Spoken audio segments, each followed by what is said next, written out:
Jenn Chapman, formerly of WVUA 23 here in Tuscaloosa, now a freelance sports reporter. Good morning, Jenn. Good morning, Gary. Well, we had a whole list of things that we were going to talk about, and we'll try to get to a couple of them. A lot going on here at the University of Alabama sports-wise this week.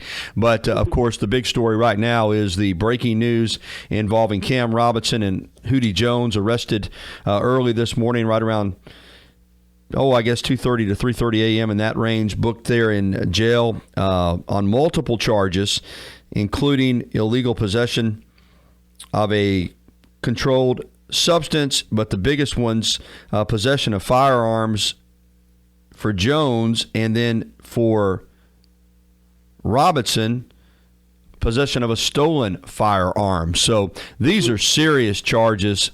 Any charge is serious, but in this case, particularly with Cam Robinson, you could be looking at a potential felony here. Just your take on this situation.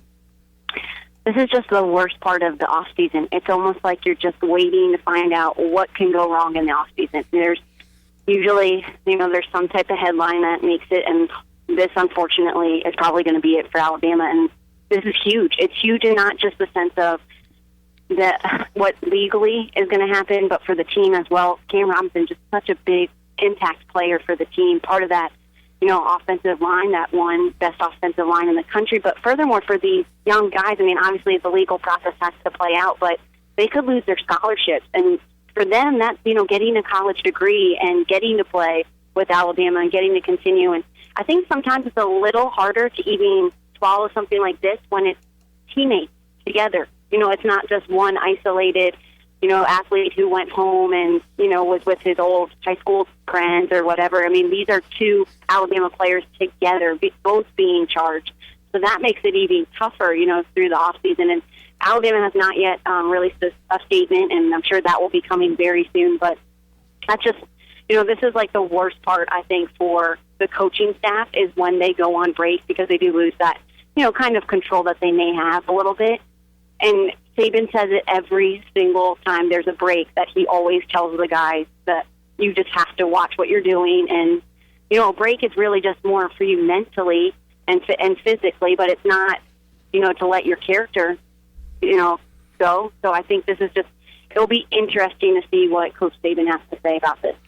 Well, it will be. And, right now their issues are bigger than football, clearly. And one issue is just trying to stay out of jail or get out of jail and not go back, because these are serious allegations and violations that they've been arrested on.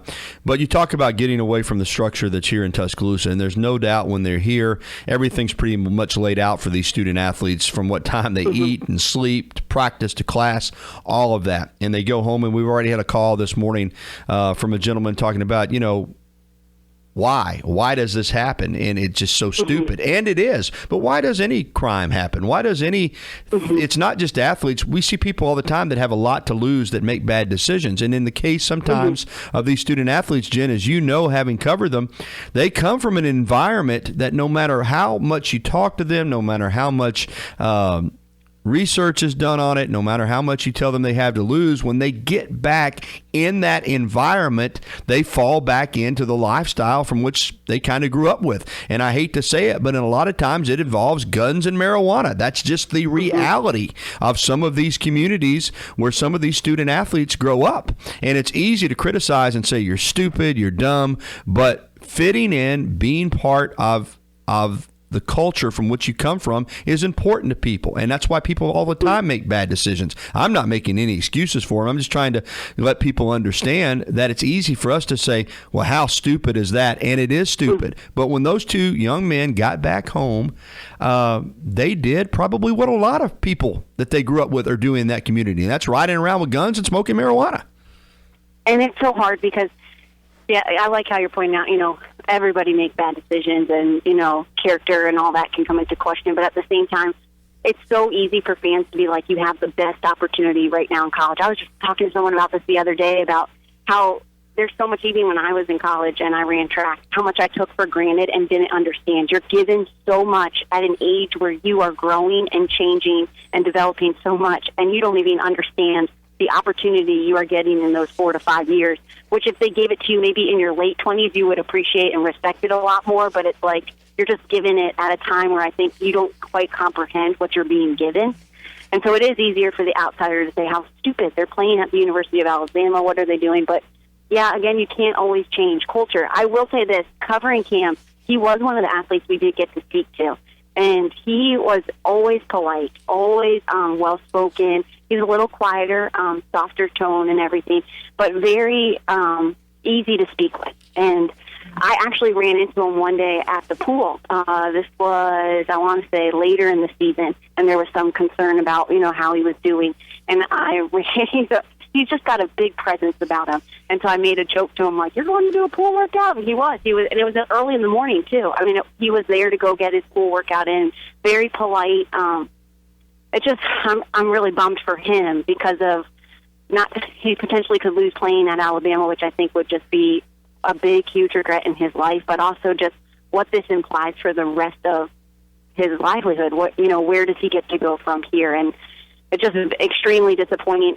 This past weekend I was working at the SEC Track and Field Championship, and who's out on the infield but Coach Saban? And it was also funny because it was the first time I've ever seen Coach Saban without a PR person around him. He was literally by himself out on the field, and he was watching Tony Brown.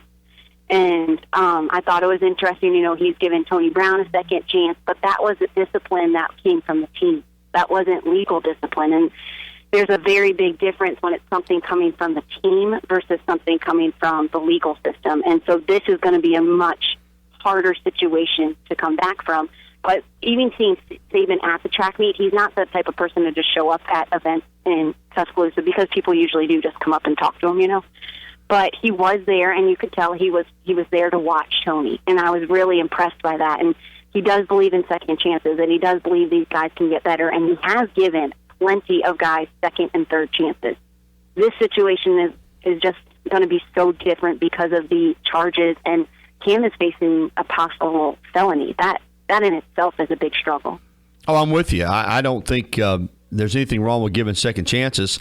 I just think in this situation, like you said, Jen, I mean, he may not have an opportunity to give them a second chance. I mean, you're looking, as we said, at serious charges here. And,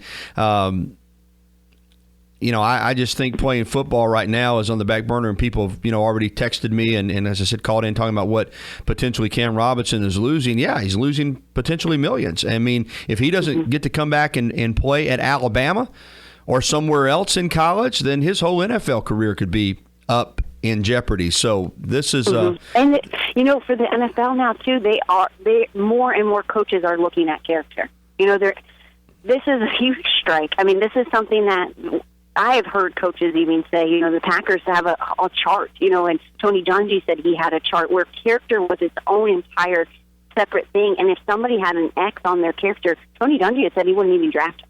Wasn't even interested because he just didn't want to bring it in. So it's not even just like this is something that will now get put alongside his draft as well when they're getting graded. Well, and it should. And here's the thing: I'm reading some more accounts of it. Michael Casagrande at AL.com has a good story up, and I just don't understand how you think you can get away with this. I mean, at 2:33 a.m., they're sitting in a car in a parking lot at a local park with marijuana and handguns. Do you not think if a police officer drives by that park and sees a car sitting there at 2:33 in the morning, they're not going to check it out? Mm-hmm. I mean, what leads you to believe that you can sit there at 2:33 in the morning on a Tuesday morning, not like this is a weekend, and not someone be curious if they're a police officer, what's going on? So they pull up. They actually visually, according to Casagrande's report, and I guess this is coming from the police report, spotted a handgun on the lap of the passenger, which was Hootie Jones, allegedly. A bag of marijuana was also observed on the driver's side floorboard. The stolen handgun was located under Robinson's seat, and Jones was also charged with possessing a handgun in the presence of narcotics. So you just scratch your head and say, what were you thinking? But obviously they weren't thinking, or they wouldn't have been in that situation.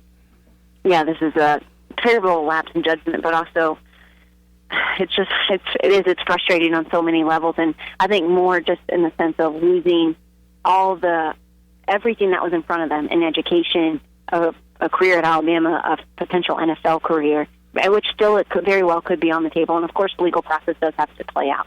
But at the same time, none of this looks good, especially when that is what they're saying is that they saw the gun. That it's a lot worse if there's they can fight for an illegal search, or there's just so many different legalities you can get through. But if it's right there in the open, like this police report is saying, I mean, how do you defend yourself against that?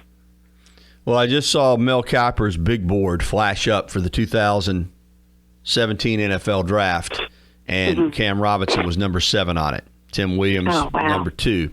And clearly now that's going to be changed in regards to these charges. Just real quickly before we leave with you, Jen, I don't want to just talk strictly about this. Big week for the Alabama softball team.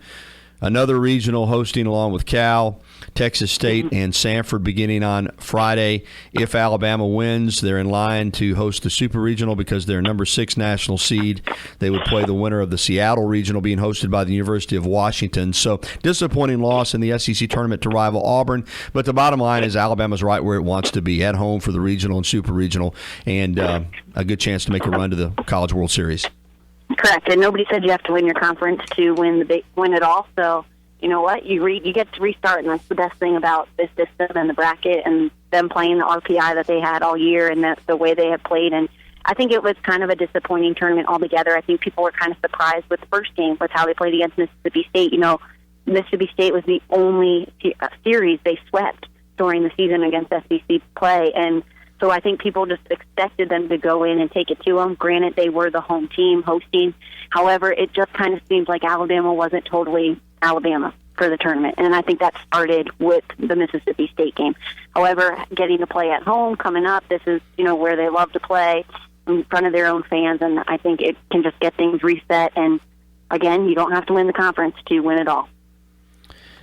Jen, thanks for coming on. You're welcome. I'm kind of disappointed we had to talk so much about Cam Robinson and Hootie Jones, but it's a huge story, and I hope for their sake that maybe something will happen in the legal system, that these charges are lessened and they have a chance to turn their lives around. But I'll be honest with you right now, I couldn't care less about whether they play football. I just think they've got to and deal with legal issues and learning from this, and as you said, getting their lives straightened out, because this is a rocker. This is going to rock their lives and their families' lives, and football should be on the back burner, I think. Thanks for your time. I agree. All right, bye, Gary.